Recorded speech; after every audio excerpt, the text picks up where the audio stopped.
How to text people or send messages on TikTok. Hi everyone, I'm here to assist you today. Without any delay, let's jump right in.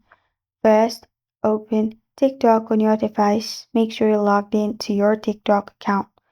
Then go to the person's profile that you want to message.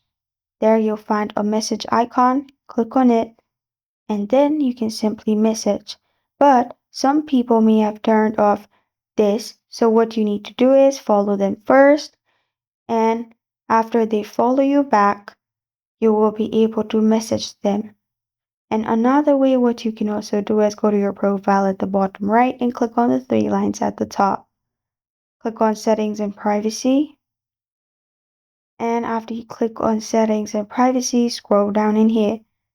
Search for Direct Messages. And after you find direct messages, click on Permission Settings. In Permission Settings, click on Potential Connections. Make sure it's Request and others on TikTok Request.